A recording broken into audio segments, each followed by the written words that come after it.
ಡಾಕ್ಟ್ರೆ ACL tear ಅಲ್ಲಿ surgery ಮಾಡಿಸ್ಕೊಳ್ಳೇಬೇಕಾ?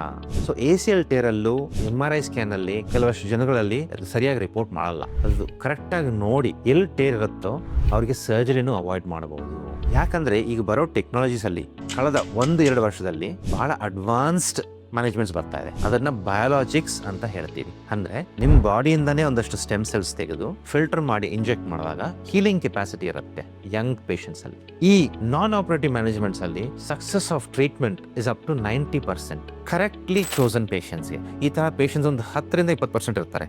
ಅವ್ರು ಕರೆಕ್ಟಾಗಿ ಚೂಸ್ ಮಾಡಿ ಟ್ರೀಟ್ ಮಾಡಿದ್ರೆ ಅವ್ರಿಗೆ ಆಪರೇಷನ್ ಇಲ್ದಂಗೆ ನಡೆಯುತ್ತೆ. ಆಪರೇಷನ್ ಇಲ್ದ್ರೆ ಏನಾಗುತ್ತೆ ACLಗೆ? The only thing that you can not do is to do sporting activities and criss crossing. ಮಿಕ್ಕಿದೆಲ್ಲ ಕೆಲಸಗಳು ಮಾಡಬಹುದು. ಅದಕ್ಕೆ ಡ್ರಾಬ್ಯಾಕ್ ಏನು? Your wear and tear will become faster. ಅಂದ್ರೆ ಮಂಡಿ ಸೌದಾಗೋದು ಬೇಕಾಗತ್ತೆ. ಅದೇ ಕಾರಣಕ್ಕೆ ACL ಸರ್ಜರಿ ಬೇಕಾಗತ್ತೆ ಅಂತ ಬಹಳ ಜನ ಎಂಫಸೈಸ್ ಮಾಡೋದು. ಇದು ಆದಷ್ಟು ನಿಮ್ಮ ಯಂಗ್ ಫ್ರೆಂಡ್ಸ್ಗೆ ಯಾರಿಗೆ ACL ಇಶ್ಯೂಸ್ ಇರುತ್ತೋ ಅವರಿಗೆ ಈ ಮಾಹಿತಿಯನ್ನು ತಲುಪಿಸಿ.